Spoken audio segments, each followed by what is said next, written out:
Hello बच्चों, कैसे हो आप लोग। आई होप आप लोग बहुत बढ़िया होंगे, बढ़िया से पढ़ भी रहेंगे और किसी भी लेक्चर्स को अटेंड करने में आपको प्रॉब्लम्स नहीं आ रही होगी और बड़े मज़े से पढ़ रहे होंगे। सब लेक्चरों को हम लोग हमारे यूट्यूब चैनल पर प्रोवाइड कर रहे हैं ताकि आप लोग किसी भी लेक्चर को किसी भी फ़ोन में आप लोग देख सको। बशर्ते करना क्या, आपको छोटा सा काम करना होता है, लेक्चर को सीक्वेंस से देखिए। नोट्स भी आपको प्रोवाइड किए गए हैं, सभी नोट्स आपको PDF फॉर्मेट में वहाँ दिए जा चुके हैं। प्रेजेंट टाइम में बात करें तो हम लोग चैप्टर नंबर 15 को आज हम स्टडी करेंगे और हमारा चैप्टर नंबर 15 जो है आप लोगों का बच्चों नेचुरल फिनोमेना, कुछ प्राकृतिक परिघटनाओं की चर्चा करेंगे बच्चों। यहाँ पर कि बात तो करेंगे, पहले समझिएगा नया चैप्टर है कुछ प्राकृतिक परिघटना। उससे पहले चैप्टर को आप जो भी मोबाइल फ़ोन में भी लेक्चर्स को देख रहे हो, कोई भी प्रॉब्लम हो तो आप कमेंट बॉक्स में अपना कमेंट को जरूर लिखें। ओके बच्चों, तो आज हमारे टॉपिक हम चालू करते हैं सम नेचुरल फिनोमेना। और आप लोग बुक ओपन करिएगा और अपनी गवर्नमेंट NCERT बुक का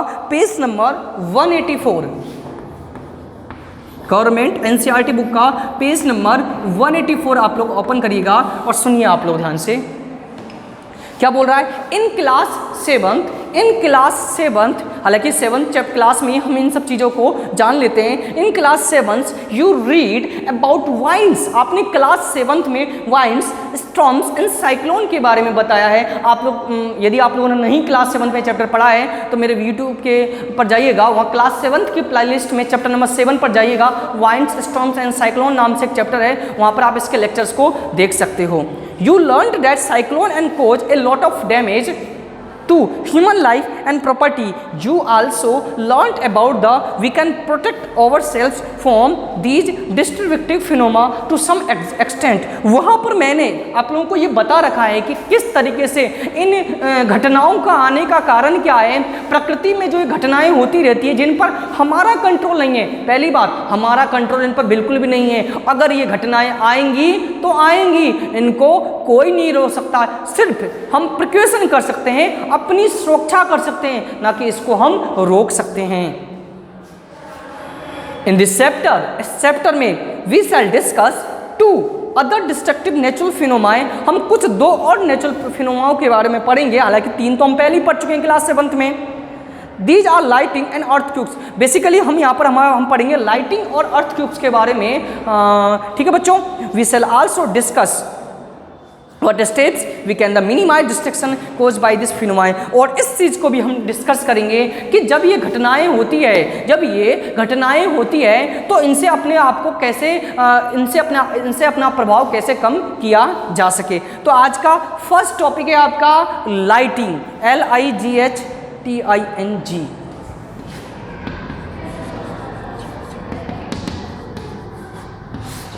ठीक है बच्चों, स्टार्ट करते हैं। You might have some sparks on a electric pole when wires become loose. आपने कभी कभी देखा होगा, कभी कोई वायर लूज हो जाता है, कोई वायर ढीला रह जाता है तो वहाँ से अपने घरों में कोई तार स्पार्किंग करती है, चिंगारी उठती है। देखा है या नहीं देखा है? ऑफकोर्स आप लोगों ने देखा होगा।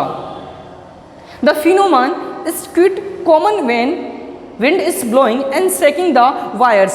You might also have seen spark, या कभी खंभे वगैरह पर आपने देखा हवाएं चलती है, 2 तार आप पर भिड़ते हैं तो उनमें से चिंगारी निकलती है। When a plug is loose it in a socket, यदि आपके घर का कोई प्लग ढीला हो, सॉकेट ढीला हो तो वहाँ से भी आप जब बल्ब स्विच को ऑन ऑफ करते हैं तो चिंगारी निकलती है, स्पार्किंग होती है। Lighting is also electric spark but on a huge scale. Lighting भी तो यही है, लाइटिंग जो हम पढ़ रहे हैं वो भी तो यही है, बस ये एक बड़े स्केल पर होता है, बड़े पैमाने पर, वो छोटा मोटा करंट है। लेकिन लाइटिंग ये वाला नेचुरल लाइटिंग होती है, ये बहुत बड़ा पैमाने पर होता है। ठीक है बच्चों, मतलब रूप वही है, आप यदि इसको देखना चाहो तो वो स्पार्किंग जो हो रही है वही लाइटिंग है। In ancient times people did not understand the cause of this spark. पहले के ज़माने में एनिशियंट, मैंने बताया ना, लोग किसी बात को तुरंत नहीं जानते हैं, तो प्राचीन टाइम में, पहले के समय में लोगों को इन बात के बारे में पता नहीं था कि स्पार्किंग, बिजली चमकती थी तो उनको समझ में नहीं आता था ये क्या हो रहा है। They were therefore afraid of lighting and brought that the worth of God in visiting them. वो क्या समझते थे, भगवान हमें डरा रहे हैं, क्योंकि उनको साइंटिफिक रीजन तो मालूम नहीं था, तो क्या समझते हैं, भगवान ऊपर से गुस्सा कर रहे हैं। इस तरीके से कुछ रूढ़िवादी विचार उत्पन्न होते थे। Now of course we understand that lighting is caused by the accumulation of charge in the clouds. लेकिन आज साइंस ने इस बात को प्रूव कर दिया है, साइंस ने उन कारणों का पता लगाया है कि बिजली क्यों कड़कती है। कारण क्या है, जब क्लाउड्स में क्या होता है, जो बादल होते हैं उनमें चार्ज होता है, वो आपस में टकराते हैं, टकराने पर लाइटिंग होती है, बिजली कड़कती है, चमकती है। We not to be afraid to lighting. अब हमें इनसे नहीं डरना चाहिए, ये नहीं कि कोई भगवान हमें इस तरीके से, कुछ इस तरीके से बातें, हालांकि डरने से मेरा मतलब वही नहीं कि बिजली कड़क रही है तो आप प्रिकॉशन ना बरतो, लेकिन इस तरह की विचारधाराएं हमें मन से निकाल देनी चाहिए।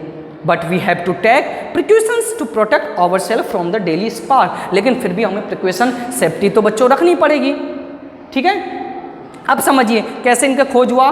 The sparks that the Greek knew about, इनके बारे में पता कैसे चलेगा वो समझिएगा। The ancient Greek knew to early 600 BC that when number amber is a kind of resin. Amber एक पदार्थ का नाम है, कहीं आप गुटका वगैरह समझो, एक पदार्थ है अंबर। लगभग 600 ईसा वर्ष पूर्व रब्ड विथ फर, तो अंबर को रब किया गया, रगड़ा गया। It attract light object such as hair, और उसके बाद देखा तो उसको रगड़ के जब बालों के पास लाया गया तो बालों को उसने, हेयर हमारे सर के जो बाल है इनको अट्रैक्ट किया, खींचा।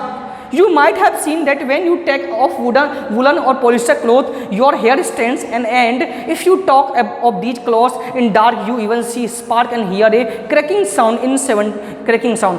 आपने घर में भी देखा होगा, हम कंघी वगैरह करते हैं सूखे बालों में, तो आपने देखा होगा जैसे कंघी को बालों के पास लेके आए तो हमारे बाल खड़े हो जाते हैं। जब आप ऊनी कपड़े पहनते हैं तो हमारे बाल, जो हाथ पैरों के बाल है, सर के बाल, हाथ पैरों के बाल खड़े हो जाते हैं। या आप छोटे छोटे कागज़ के टुकड़े करिएगा और स्केल लीजिएगा, उसको बालों से रगड़ के इस कागज़ के पास ले जाओगे तो इस कागज़ जो है स्केल के चिपक जाएगा। आप लोग क्लास में एक्टिविटी करते होंगे। आइए नेक्स्ट 1752 अंडरलाइन करिएगा। बेंजामिन फ्रैंकलिन, इन अमेरिकन साइंटिस्ट थे Benjamin Franklin, so that lighting and spark from your cloth essential that some phenomena. उन्होंने सबसे पहले इस बात की पुष्टि की, however it took 2000 year the relation to occur, उन्होंने कैसा रियलाइजेशन टू ऑक्यूर, उन्होंने इस बात को सबसे पहले जाना और फील किया और उसके कारणों का पता लगाने की कोशिश की।